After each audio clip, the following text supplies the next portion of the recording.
बच्चों आज के इस वीडियो में लेसन सेमल the lost camel 8th grade अभ्यास पुस्तिका क्लास 7 इंग्लिश की जो आपकी बुक है इसका चैप्टर 7 हम सॉल्व कर रहे हैं। चैप्टर का नाम है द लॉस्ट कैमल।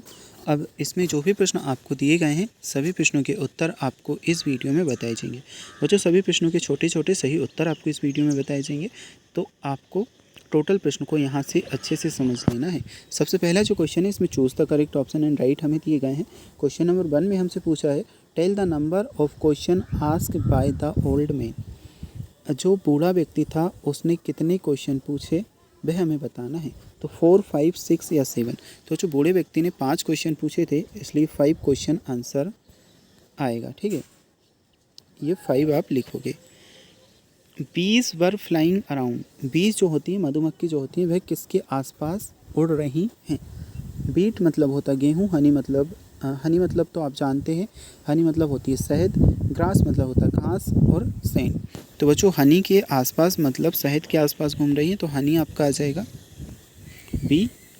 नेक्स्ट है which animal does not have hoops. इसमें बच्चों आप लिखोगे कैमल। डी ऑप्शन कैमल आपका सही उत्तर है। I dash my teacher yesterday. तो I met my teacher yesterday. D option इसमें आपका MET मेट आपका सही आंसर है। क्वेश्चन नंबर 4 के बाद में क्वेश्चन नंबर 5 हम देखते हैं write the feminine gender of the word lion. तो जो लोयन का हमें फेमिन जेंडर बताना है। ऑप्शंस में दिए हैं लोयंस, लोयनेस, लोयनेस और लोयनेस। आंसर में बच्चों आपका आ जाएगा लोयनेस। जो आपका ऑप्शन है सी वाला ये आपका सही उत्तर है। क्वेश्चन नंबर 5 के बाद में हम देखते हैं question number 6 fill in the blanks हमें दिए गए हैं। A person who buys and sells good is called good seller. ठीक है बच्चों, इसमें आपका आ जाएगा गुड सेलर। नेक्स्ट है 7th नंबर का question the camel are found generally in desert. जो कैमल मतलब क्या होता है ऊँट। जो ऊँट होते हैं हमें जनरली कहाँ पर मिलते हैं, तो डेजर्ट मतलब रेगिस्तान में मिलते हैं। तो डेजर्ट आप आंसर करोगे। It was dark so he took a torch. तो इसमें आपका आ जाएगा so. If he ate junk food he will fall sick. अगर जंक फूड ज़्यादा खाएंगे तो बुखार वगैरह फीवर वगैरह आ जाएगा। ठीक है, इससे यहाँ पर दिया फील विल आप लिखोगे। One who can not see is called. जिसे दिखाई नहीं देता उसे क्या कहते हैं, तो ब्लाइंड आप लिखोगे। ब्लाइंड मतलब होता है अंधा। ठीक है, अब very short answer type question आपको दिए। Home did the merchants meets on the way. इसमें बच्चों आप आंसर लिखोगे होम डिड द मर्चेंट्स मतलब जो मर्चेंट था उसे रास्ते में कौन मिला। उत्तर में लिखेंगे एन ओल्ड मैन मतलब बूढ़ा व्यक्ति मिला। Why is camel called in the ship of desert. जो केमल होते हैं ऊँट होते हैं उन्हें रेगिस्तान का जहाज क्यों कहा जाता है, तो उत्तर में लिखूंगी because it can travel long distance in the desert. क्योंकि वह एक लंबी यात्रा डेजर्ट में रेगिस्तान में करते हैं। अब क्वेश्चन नंबर 12 के बाद में क्वेश्चन नंबर 13 लिखेंगे the superlative degree of the adjective bad is. Bad की हमें सुपरलेटिव डिग्री बतानी है। आंसर में आपका होगा वर्स्ट। नेक्स्ट है question number 14 right the adverb from the word clever. Clever की बच्चों एडवर्ब हमें बतानी है। आंसर में आपका होगा क्लेवरली। चलिए क्वेश्चन नंबर 14 के बाद में क्वेश्चन नंबर 15 को हम समझते हैं। शॉर्ट आंसर टाइप क्वेश्चन यहाँ से दिए हैं। Where did the merchant take the old man and why. बच्चों अब इस क्वेश्चन के आंसर में लिखोगे the merchant took the old man to the khalifa's court because they thought he had stolen the goods and kill the camel. जो merchant था वह old man को खलीफा के कोर्ट में लेके गया क्योंकि उसने सोचा because they thought he had stolen the goods and killed the camel. उसने सोचा कि इसने जो धन वगैरह है वह चुराया है और केमल को मार दिया है, इसलिए वह उसे खलीफा के कोर्ट में लेके गया। अब 16 नंबर का क्वेश्चन है why did the old man came to know that the camel was lame. जो बूढ़ा व्यक्ति था उसने कैसे पहचाना कि जो कैमल है ऊँट है वह अंधा है। तो the old man notice that one the camel's footprints was the faint indicating that it was the lame on the leg. उसके जो फुटप्रिंट थे, लेम मतलब होता है बच्चों लंगड़ा। जो बूढ़ा व्यक्ति था उसने कैसे पहचाना कि जो कैमल है ऊँट है वह लंगड़ा है।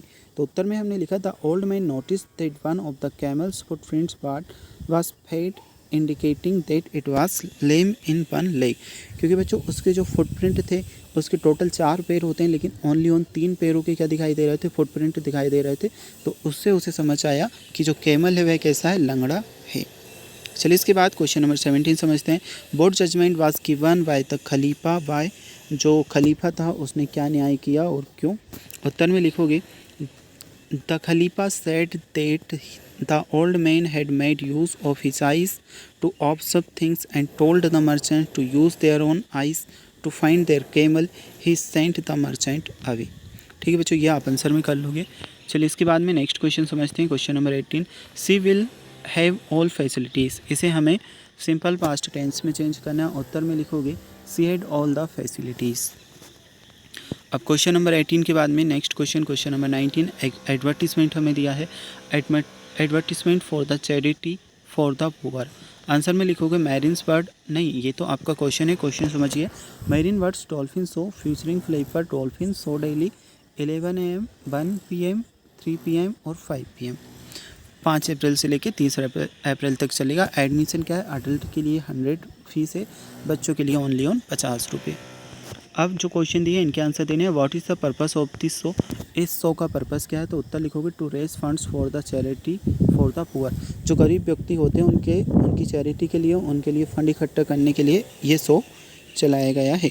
How many shows are there in a day, एक दिन में कितने शो होते हैं। तो there are 4 show in a day, एक दिन में 4 शो होते हैं।